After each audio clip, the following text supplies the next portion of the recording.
Hey, this is Brett the Hitman Hart, and you're listening to the Smacked Raw podcast.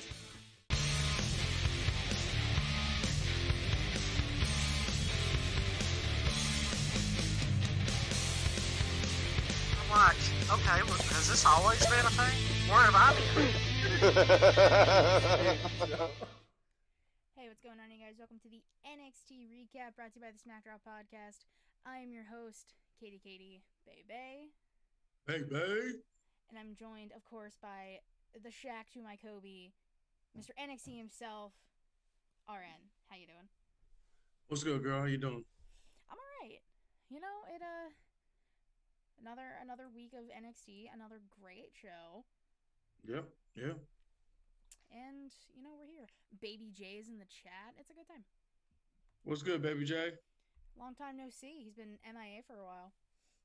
Yeah, especially in the chat. JMZ out here. That's a fire-ass name. It really is.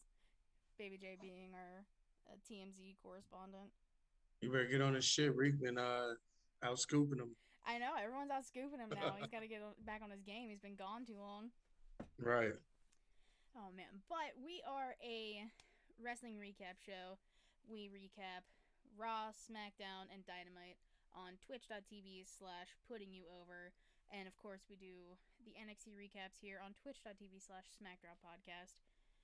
If you miss a live stream, you can head on over to our YouTube channel, youtube.com/SmackDroppPodcast. You can like our videos, hit subscribe. We are over the 200 mark, finally. Hit the notification bell so you get notified every time we post a new video. Excluding weeks of pay-per-views, we post 4 videos a week. There's a lot happening up on the YouTube channel. There's a lot. UWO stuff. Everything. Predictions, recaps, pay-per-views. There was a rant by you a few times on there recently. It's a good place. Go check it out. Definitely. If you don't like to watch podcasts, I understand. We have the audio form up on basically every podcast platform you can think of. And if you don't like to listen or you don't like to watch, use those peepers you got for those wrestling content you love and need. Head on over to WrestlingNewsWorld.com. Check out their articles, their podcasts, which we are the exclusive podcast for, and their premium content. And, you know, you can help support us by going where, RN? What the fuck is it? Patreon.com. There you go. /Smacked Raw podcast. We have four tiers now or 5 now? 4. 4 tiers. You can get your stickers. You can get t-shirts if Kyle likes you enough to send one. You can also get your unpopular opinion featured on the show. Hopefully Kyle does what's right, puts Young Kings Wrestling and myself book for the next show. If not, definitely feel free to cyberbully Kyle. That's what is it, at Kai Tai Show? Definitely at the Kai Tai cyberbully. Show, yeah. Wait, I can throw it up. Hold on. If you're Definitely watching the throw video, that up. I'll throw up as a.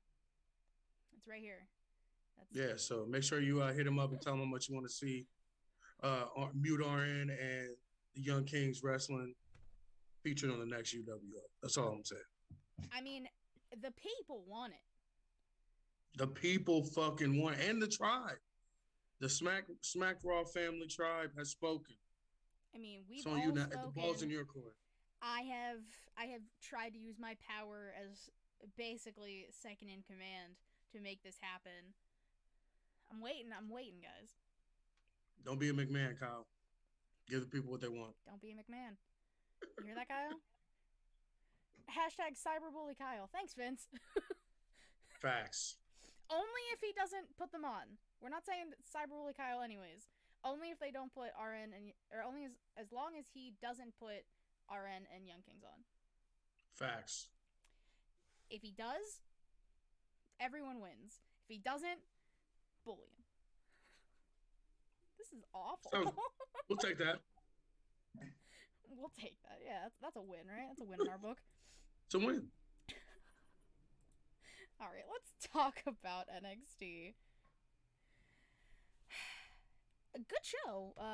5 matches, a lot of things, a lot of storytelling taking Yeah. place. Um, the let's talk about the Dexter Loomis stuff. Okay, first he had a match with Johnny Gargano. Fire.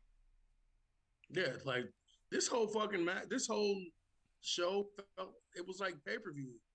Mm-hmm. Like the match quality and the match length, like everything felt like it felt takeoverish. Like it wasn't as far as like any out of the ring stuff. It wasn't anything like crazy exciting, but the quality of matches was fucking through the roof. Yeah, I mean, and I just love the chemistry between Loomis and I mean the whole way now because now they're all Right. involved. Yeah. Friggin' Fucking Indy choosing that was fire. and she's like, "Call me," like Yeah. during the match. Right. At the end, Johnny's trying to get Theory to hit Loomis with a chair. Theory refuses, and that of course leads to Dexter Loomis hitting the silence on Johnny for the win. Now he just pinned the North American champ. We knew this was coming. We said this a couple weeks ago that Like, after he was done with Theory, it was going to lead to a North American Championship match. So I mean, it is what it is. I'm not mad at it. Like you said, their chemistry is fucking crazy. I wish they didn't give this away. If this is what we're going to end up having at the next takeover, I wish they hadn't gave it to us on normal TV. yeah, But like you said, I mean, the chemistry he has with all of them, like it's ridiculous. Like you can't take your eyes off the screen, whether they're doing even if they're doing the comedy shit or if they're wrestling and tearing the fucking house down because that's what they do. yeah. I mean, we go from a fantastic match to later in the night. They have the Way has an interview, and Johnny and Candice are basically just the parents to Austin Theory Yeah, and Eddie Hartwell, literally. and it's amazing. It's like a vacation movie with like Chevy Chase back in the day. Like Yep. that's literally what it feels like. I mean, Gargano's just like, why was it so hard to hit him? Like, why? And Theory's like, you didn't need the chair to win. He's a misunderstood guy. And Johnny pops off. He's like, misunderstood? He chloroformed and kidnapped you. He should be in jail. He That's should all. be That's in all. jail. And just saying that in the background, literally, is like you said. It was like when your mom and dad's like tag teaming on some shit you didn't do. And then Indy's just like, well, I mean, he's kind of hot. And they're just like, what the hell? Like, what is happening with The Way and Dexter Loomis? It is fire. I mean, that's the only way to describe it. I mean, it is what it is. Like the chemistry is just ridiculous, and their chemistry together too. Like their comedic timing and everything. Like it's crazy how it just shows you every week how Johnny and Candice are the king and queen of NXT. They can Mm-hmm. be anything you want them to be and do anything you need them to do to keep the show moving forward. So I'm here for it for sure. And I like that it just ends with Johnny saying, you know what, Austin, you're going to therapy. Yeah. Now, Like are we going to get to see the therapy? I'd say we probably will. Knowing WWE's track record, I mean, we got what therapy for when Roddy got kidnapped by Dexter, Yep. got thrown in the trunk, and of course, I mean, Kyle was his therapist, which was also hysterical. The anger management stuff with Dana Kane Ryan and and Daniel Kane. Bryan. They'll do something. I don't see how they could. And we always Johnny is such a fucking historian. Like he always has callbacks to Mm-hmm. something in everything that he does. Like Yeah. it's even if it's small little insignificant things that a normal wrestling fan wouldn't catch. He always has something in there. So I wouldn't be surprised if we had a full blown like group family fucking therapy session.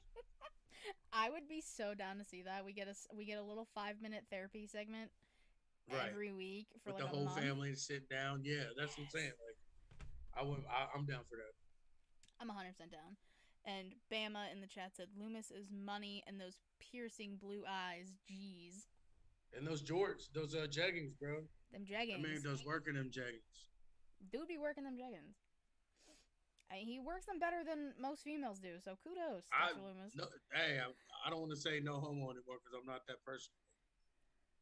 Yeah.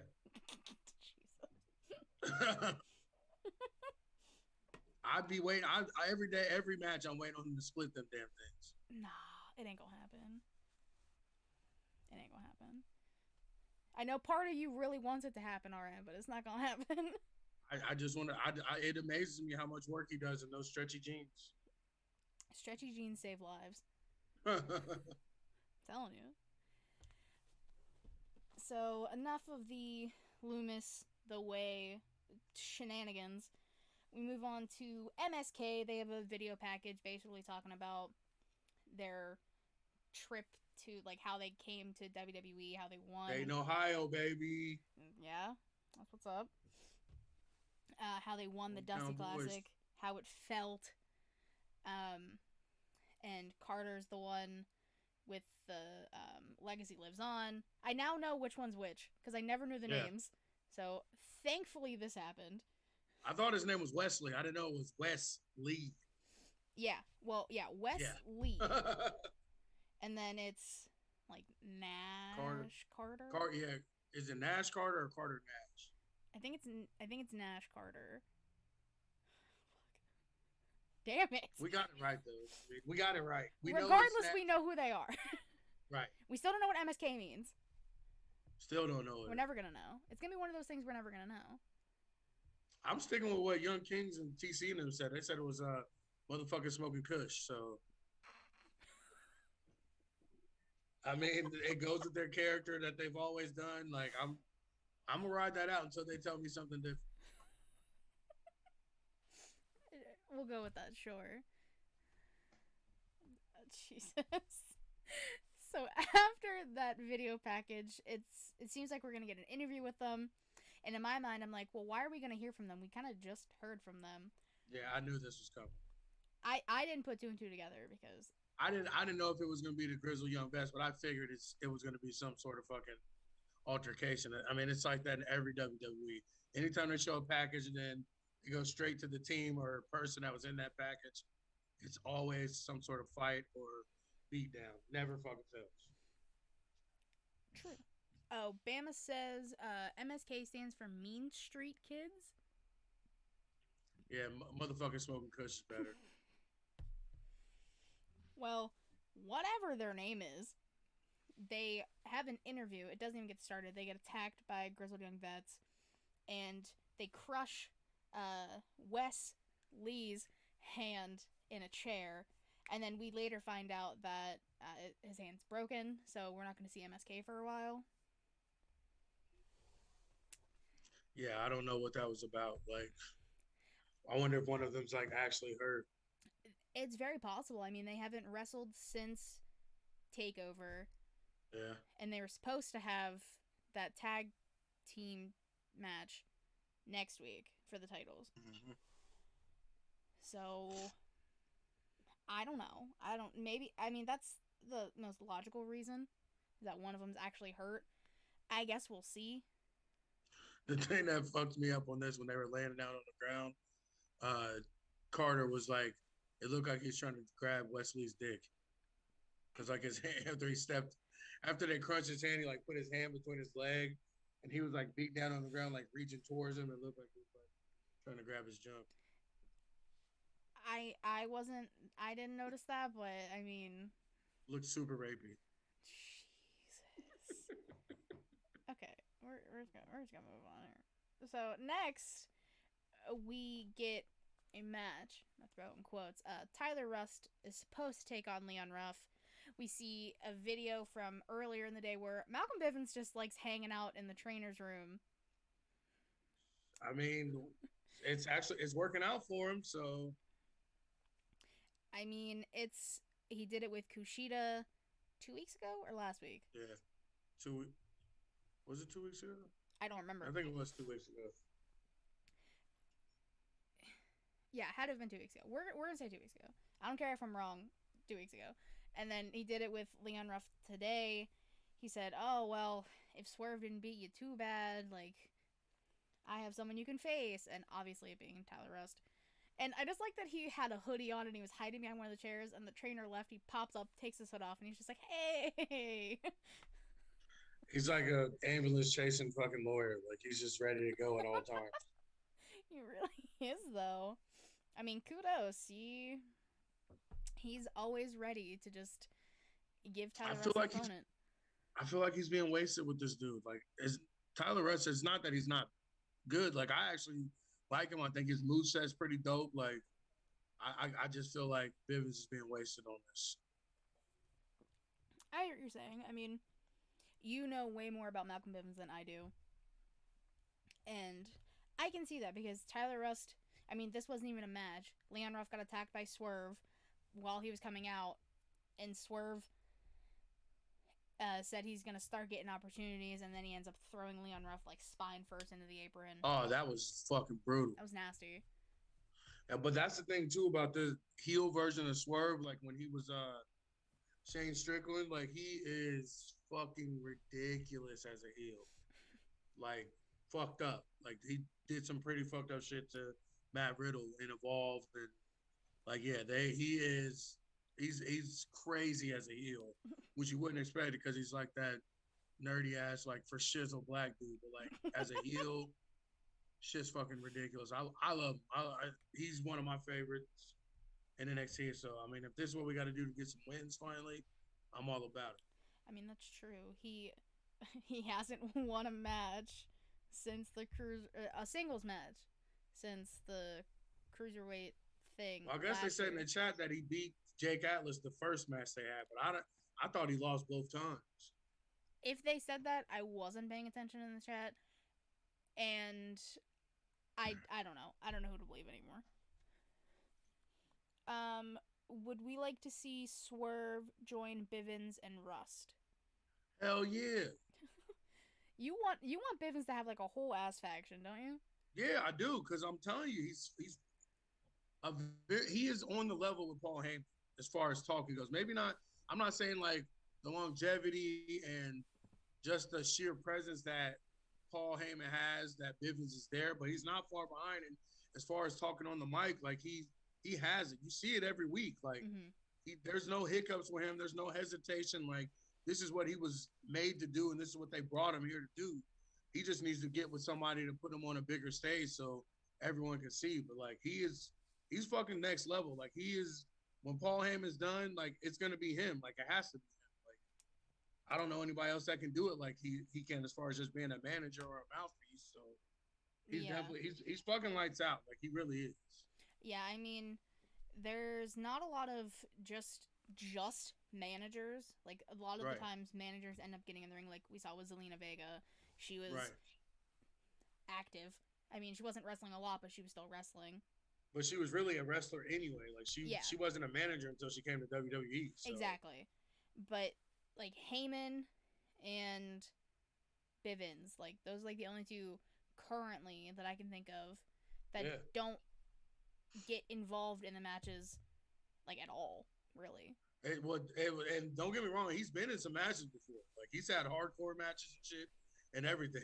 Like I'm not saying he's like a top flight wrestler, but if he needs to take a bump, he can. Yeah. I mean, maybe we'll finally get to see a cool faction in NXT since Undisputed Era is no more. Right. We'll get to that. We'll get to that. Not gonna lie, Adam Cole is what a guy. I fucking love him. What an actor. I knew he was acting the whole time, and I was like, oh, you have me fooled. Not me. I was waiting on it. I knew it was happening too, but I was still so invested in it. I was like, oh, I'm like, just kick his fucking head off and let's end this. Let's get through this other shit. All right, all right. Let's talk about Cameron Grimes. Let's skip this. Let's make this and it's not that it's terrible because I actually like Cameron Grimes. Y'all know me.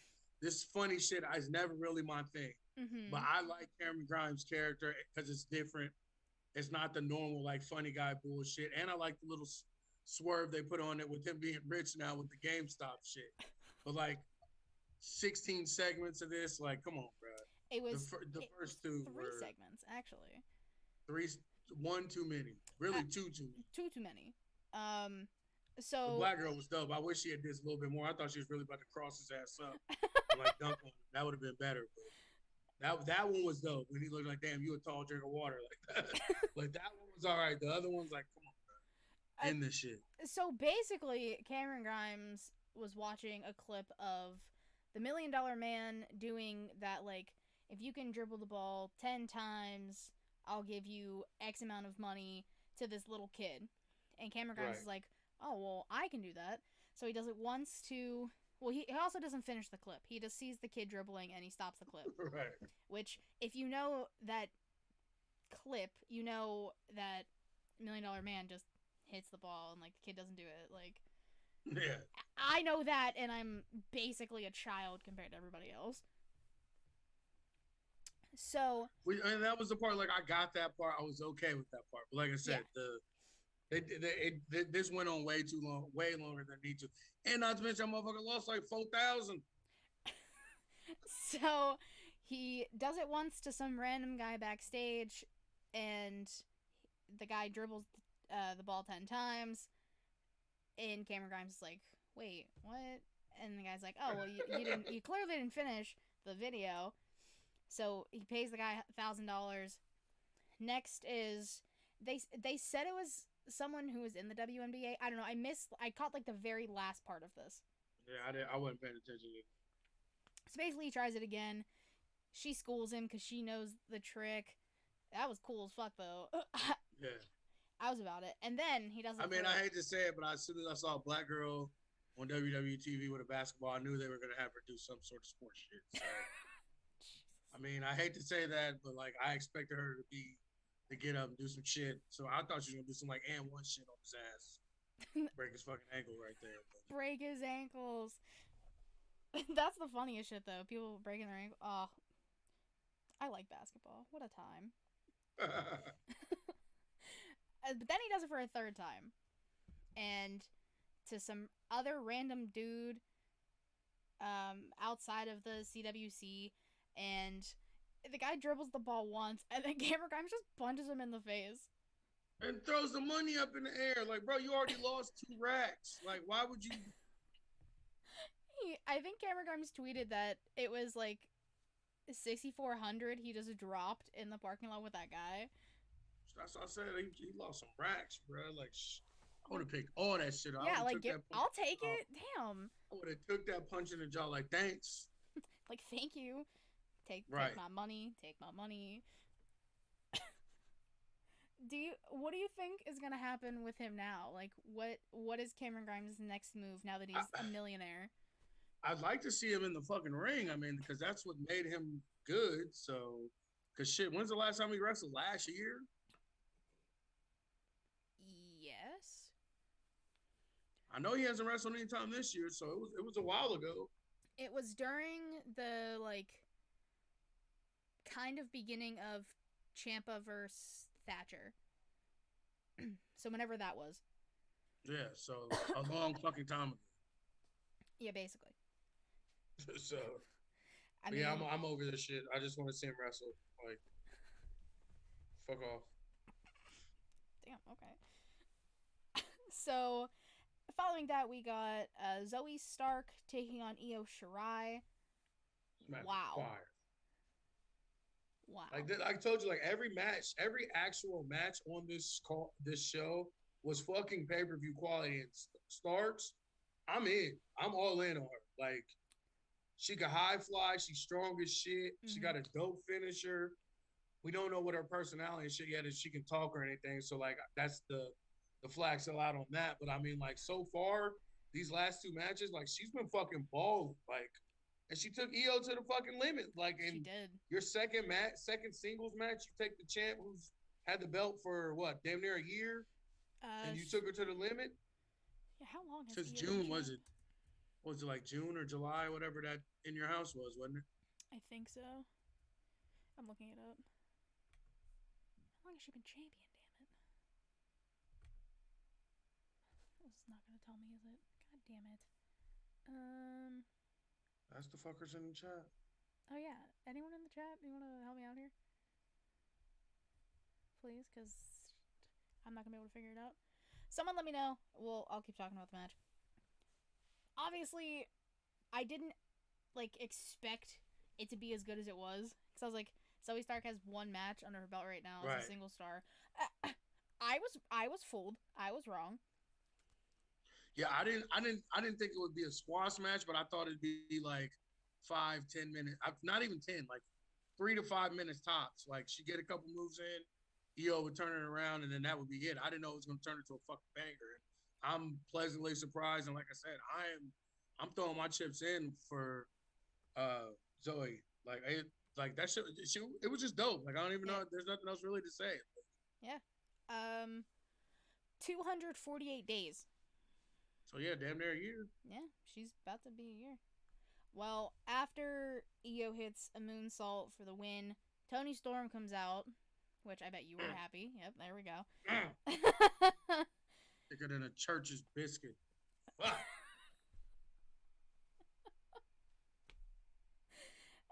She says basically Tony saying, "Well, I kicked your head off last week. You did nothing about it. You're giving some nobody a match."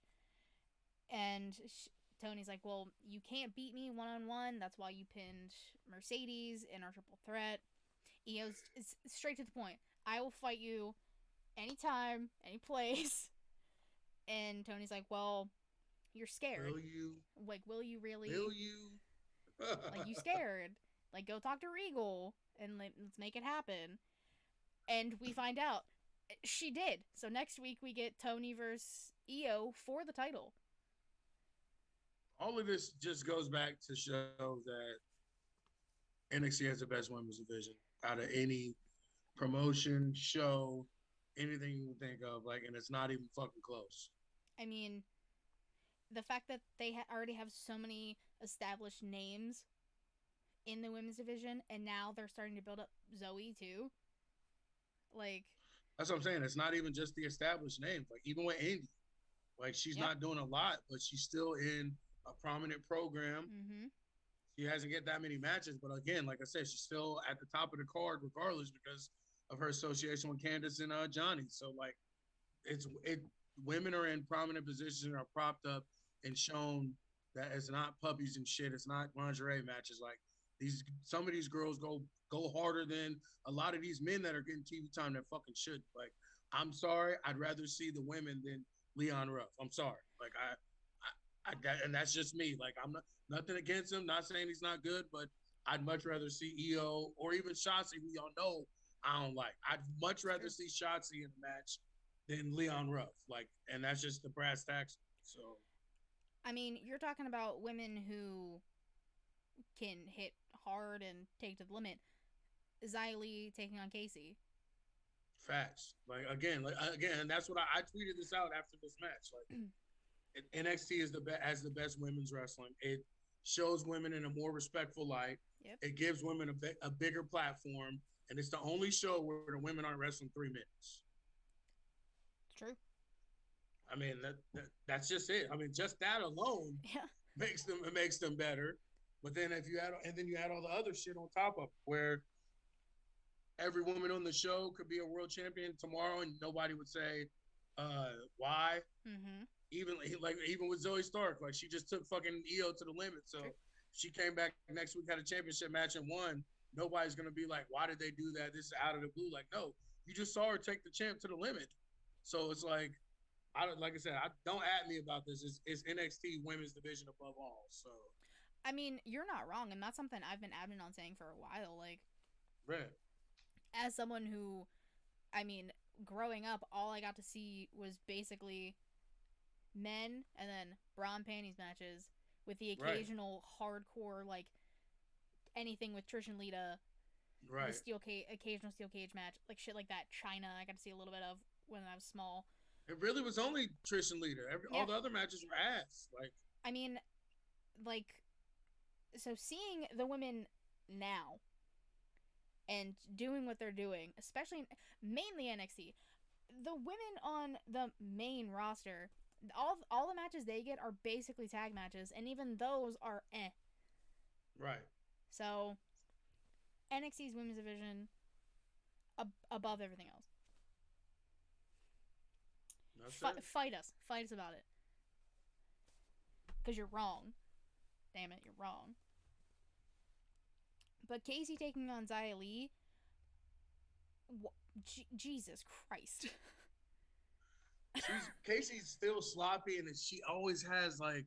There's always one little thing in every match where it looks like she could fucking murder herself or her opponent. Like that part, like again, like we talked about. I don't know if it was last week or the week before. Like some of the stuff they need to like dial it back a little bit so she looks a little bit more safer. Yeah. Like even though it may not be an issue, but like there's always one thing where she fucks up or slips up where she literally could break her neck or break her opponents in almost every match. But like you said, their chemistry too, like I don't think they've ever wrestled on TV, but you could tell that they had chemistry and that they trusted each other and that they went all out for each other. So like this was a dope match. And Xia Li's new character, like we've talked about it, like I'm in and out on the supernatural shit, but like in ring, like she's fucking dope. Like she's raw.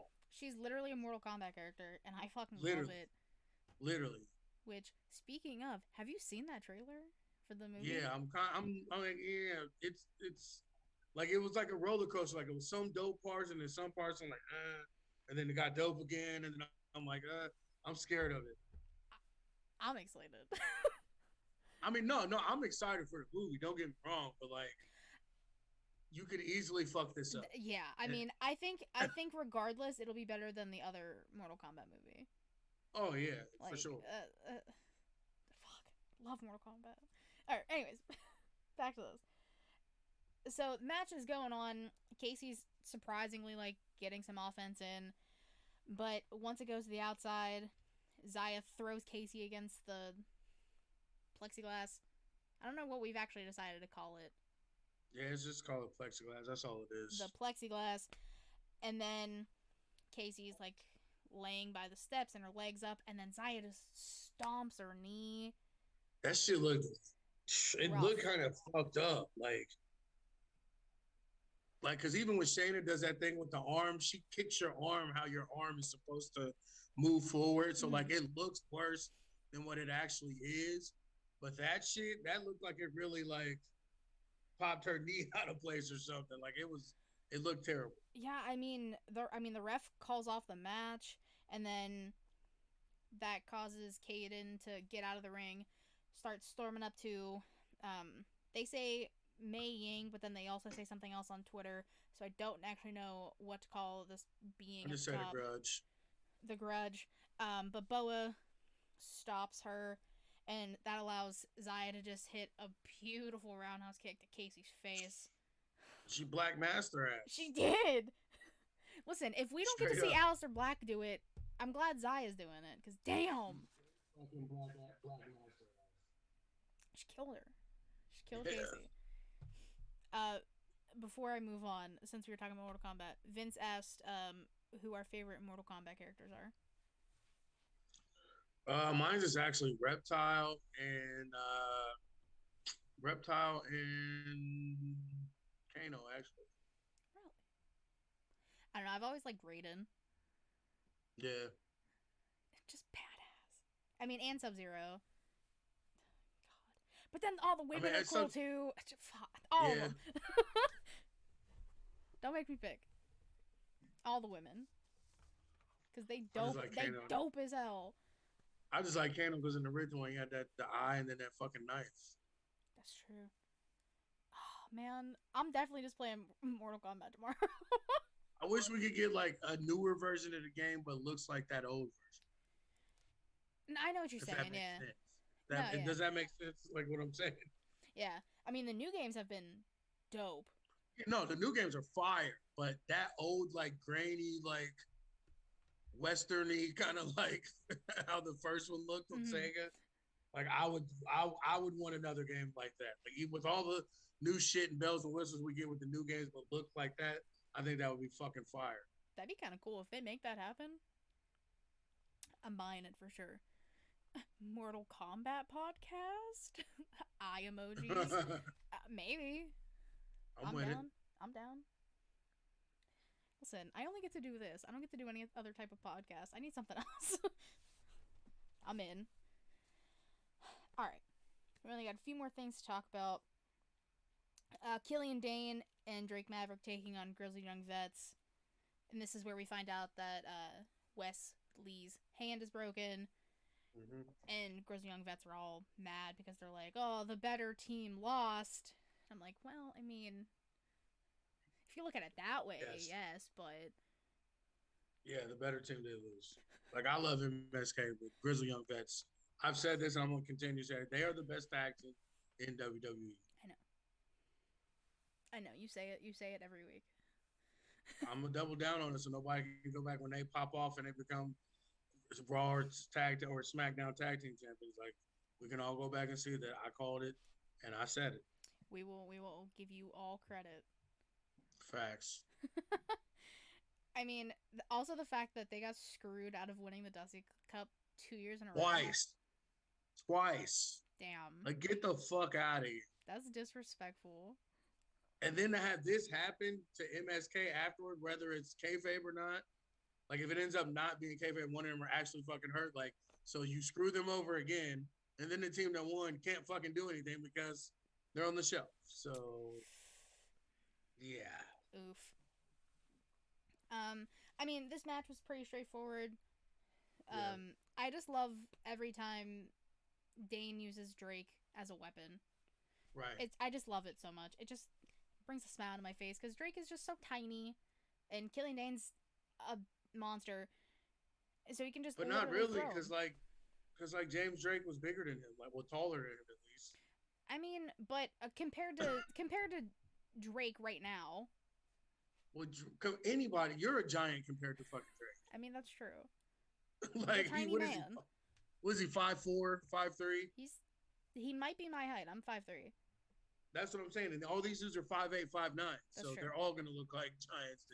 That's true.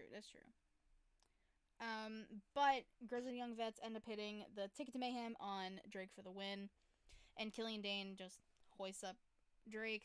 They walk to the back, and they're Killian Dane's looking for a doctor, and Alexander Wolf from Imperium comes over, and he's just like, you used to, like, what is this? You used to be a monster. And then, like, Dane kind of just looks at Drake, sets him down. So I'm guessing we're gonna see some kind of turn with Dane eventually. Who gives a fuck? Let's just call a spade a spade. Unless he's joining Imperium with Walter and them, and even with Alexander Wolf, like, who cares? Like, if they're not with Walter, I don't give a shit about it. I mean, and it's nothing against them. Like, they're not a terrible tag team. They're actually a dope tag team. Mm-hmm. But like, the whole point of it is being a part of Walter. But if they're not with Walter, then I mean, weren't Wolf and Dane in Sanity together? Yeah. So, I mean, I wouldn't be mad. But then what's Drake gonna do? Right. Because, like, you gave this man a contract after you fired him. Right. It's like, you better have something for him. I don't know. It's a whole can of worms. I have no idea. But that's the thing with Drake, though. He can be anything you need him to be. He can be. I mean, he was the general manager of 205 Live. That's what I'm saying. Like, he can be like. I thought he was dope at that. Like, I wouldn't mind if they find some way to slide him in, maybe a Raw or something like that, being the GM or anything like that. Because he actually was legit as the GM of 205 Live. So. Yeah. But that's what I'm saying. The thing about him, he can be anything you need him to be. He's talented enough to land on his feet no matter what, which we saw. Motherfucker got fired, got his job right back. That's true.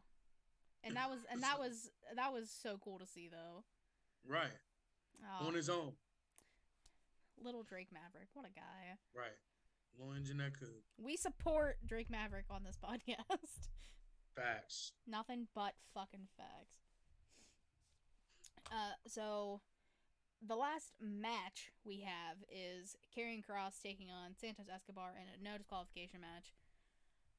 It's basically a 3-on-1 assault for 90% of this. I mean, not really. He was beating the brakes off of them more than they were getting him. They got him a couple times, but for the most part, it was just him. It was like watching an older brother or a dad like fight his kid, fight with his kids. Just they take a few hits and then throw their ass across the room into the bed. Like, it was fucking. He was just. I mean, It went on probably 7 minutes too long, to be honest. yeah, like I told you before we started recording that I felt like this match kind of just dragged on a little too much. Yeah. I mean, I wasn't like super mad about it because we only had like 5 matches. But I mean, Which actually, that's kind of a lot, though, for real. I mean, like you were saying, it's as many as we get on Takeover. Right. But I mean, one of the coolest parts about this was when Cross threw Mendoza and Wild through the plexiglass and it broke. Yeah. That was cool as hell. Or when he fucking picked Mendoza up and threw him on the hood of the semi out front, too. I mean, Karrion Cross. I mean, I don't know. It was against 3 cruiserweights. Right. But to be honest, he's not that big, and you saw that when he was like toe to toe with Santos. Yeah. Like, he's really not that. Like, he's not this huge monster that they try and play him up to be. He's probably 6'2", 6'3", if that. Yeah, I think I looked it up last week because I was curious as to why he was getting like the cruiserweight opportunities he is. Yeah. And he's well above 205. Oh yeah, he was like, what was he like? He was like 245 or something. Because wasn't Santos like 205 or something like that? Yeah, I think Santos was exactly 205, and you're like, yeah, that's BS. So because he does. That's what I'm saying. That means he's probably really like 210, 215. yeah, but they're Because just there's like no way in hell 205. he's fucking 205. And like I said, he's a bigger cruiser. He's bigger than Joaquin and Raul or whatever. He's bigger than both of them, and they're his inch. I mean, That's the only thing that didn't make sense about this is the fact that he's the cruiserweight champ. Like if he was a North American champ or any other thing, like it just didn't like. I'm not mad at it. And I wish we could get a real match out of it, but it still doesn't make sense that he's going after the cruiserweight champ. Yeah, it's surprising that he's going after the cruiserweight title of all things. I mean, even putting him in the North American title picture right now would be interesting. Like seeing him and Dexter Lumis go at it would be cool. Right. That's what I'm saying. Like, I'm not mad at this in any way. Like, it's dope. It just the whole cruiserweight title thing throws it off. Yeah. Like, I wouldn't be mad if they switched to instead of cruiserweight, like not an X division per se, but like an X division title where it's like, you know what I'm saying? Like anybody can go for it. Yeah. I don't know what they're gonna do, but because technically he's not the cruiserweight champion. We keep forgetting. I mean, yeah, just Jordan Devlin. Like legit, it's Jordan, and he's has a cruiserweight title that he has and defends in UK. So yeah, I mean, Devlin won the tournament, and then COVID. Corona happened, yeah. So he technically never lost. He's still the champ. He still has a belt. Like I watch UK all the time. He still carries the belt around and everything. He does. So, I mean, I just can't wait until we can finally just get like what kind of what they did with the Intercontinental titles.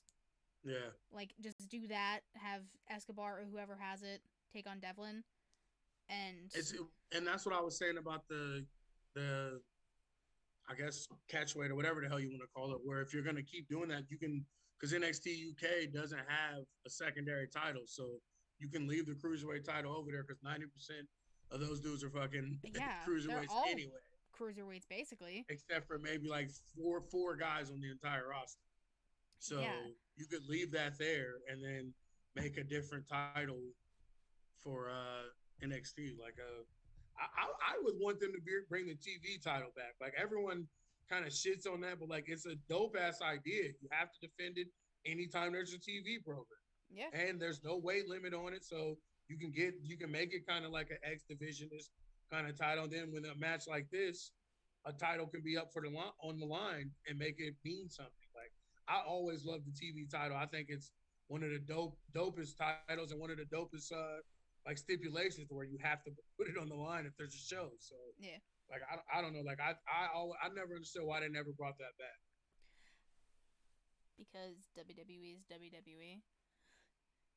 Right. It's the only reason I can think. Instead of the fucking 24/7 title, how about just bring the TV title back? And you literally can have a match every show, and no one's gonna be like, "Oh, why is that on there every show?" Well, because it's a television title on the world television. Don't even get me started on the 24/7 title. That is a different show. Right. All right, let's talk about the best thing that happened. Adam Cole, baby. Baby. It just doesn't feel right not saying baby after. So Nope. he comes out. He can barely like watch because they show a recap of like what happened last week, which we find out that Kyle O'Reilly did not have a seizure, as was going around on Twitter. He has herniated discs in his neck, and they're saying he'll be out 4 to 6 weeks, probably longer. Who actually Is this knows? kayfabe shit? That's what I'm saying. Is this kayfabe shit or is this WWE shit?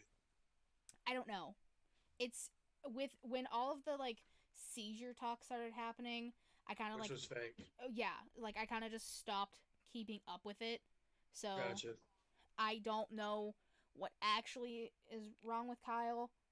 I mean, he says he's okay, but like, I don't know. Adam just goes on to say he feels sick about what he's done. He doesn't like the guy he's become. He's pissed at himself for what he did to Kyle, and Kyle's his best friend, and Kyle knows him better than anybody. And if you don't know Adam Cole as a heel, I mean, this was it. This is typical bad guy acting like a good guy, which I even told you I knew it was coming, and I still felt it. I didn't feel shit. I was just waiting on him to kick Roddy's fucking head off. That's all I was waiting on. Well, I mean, yeah, Roddy comes out and he's like, "Now you feel bad. 10 days later, you feel like calm down, Roddy. Let's chill here." Um, he's like, "You, I feel bad that I can't help you for when Kyle comes back," and he basically beat your ass. Is all Roddy says before Finn comes out. Finn takes it to Cole. Roddy gets involved. They take it outside. Kyle saves Roddy, gives Finn a nice super kick, and then they're in the ring, and Roddy, like, what did he clothesline Adam? Yeah, close on him. He clotheslines Adam, and Adam's kind of like on the ground, just like, what the fuck? Like, stunned. And Roddy's like questioning himself, and then Adam starts crying. I'm putting it in quotes. Fake crying, and he's like, "I'm so sorry." And he's like, "You're my brother. I love you." They have this nice moment, and the crowd, they hug, and the crowd's like, "Yay!" And I'm like, "Oh, you motherfuckers don't know what's gonna happen." And Yeah. it's a Roddy like stands up and he like holds out his hand, much to how he did when he joined Undisputed Era. He grabbed Adam's hand and he pulled him up. This time, however, Adam low blows Roddy, grabs him by the head, says, "You're dead to me," rips off the dog tags, the UE dog tags Roddy's wearing, and then just gives a nice super kick to the Well, face. said your dad to me and called him. And first, he told him how stupid he was. Well, that's How it. could he fall for this? That too. Which, I know, like, Roddy has known Adam a very long time too. Like, PWG days, like, Like beginning of ROH days. Like they've known each other. They've all been together damn near their entire career. yeah. So, like, Roddy should have, like, Roddy, you knew. Nah, Roddy's stupid. I love Kick this. his head off. I love this so much. I do too. Like I mean, we're still getting UE. They're just not together, but it's still the UE. And then you already know Kyle's gonna come back and it's gonna be a fucking Blood beat feud. down. Yeah, you know what I'm saying? So like we know what we're getting. We know that they're lights fucking out together. Like if you think him and Finn was anything, wait till you see Kyle and Adam Cole go out. I know. Just look up some of their shit in Ring of Honor. Some of their matches in Ring of Honor. Look up their stuff in Ring of Honor, PWG, New Japan. Everywhere they've gone, they've had feuded and beat the shit out of each other. So good. God, I can't wait. I'm talking about straight hardcore matches beating the shit out. I know. Chairs, garbage cans, thumbtacks, literally everything. Literally everything. So good. Oh, it's so goddamn good. I can't wait. It's my new favorite thing to look forward to for WWE. And that's saying something, because I'm an AEW mark. I literally haven't watched AEW in 2 weeks, but I'm still a mark apparently to some people. Whatever. and you do the exclusive NXT recap. But I mean, that's also not by choice. it doesn't matter. I'm out here just liking wrestling. So, Right. and if I get to see Adam Cole taking on Kyle O'Reilly for 3 months, I'm not gonna be mad at all. We'll see. I mean, what's gonna take at least a month for Kyle to come back. Uh, So now we're gonna get to like maybe Bobby Fish will make a return and then get injured and then leave. Poor Bobby. Let's just throw the whole fish away. Throw the whole fish away. Jesus. I think that's a perfect way to end it. Thank you guys so much for watching. Again, check out youtube.com/SmackDrop Podcast. Look, I'll even throw the button back up. You ready? Ready? Boom. Subscribe. Boom. Boom. Boom. You can catch the SmackDown recap Friday on twitch.tv/puttingyouover, where it'll be RN and Kyle. They do some fun things over there. You guys are always fun to watch, especially because you just like give Kyle shit, and he's just like, yeah. So sometimes it depends on if it's drunk Kyle. That's true. That's true. I give drunk Kyle shit because drunk Kyle actually gives shit back. Yes. It's very entertaining. So yeah. I guess you'll have to tune in Friday to the SmackDown recap to see if you get drunk Kyle instead of sober Kyle. I don't know. Anything you want to say before we head out? No, just check it. Like you said, check us out on Fridays. Check out the Scrub Show on AEW if you get a chance. And that's it. Like, great show. Looking forward to it. See you guys Friday. Yeah. All right. See you guys. Peace.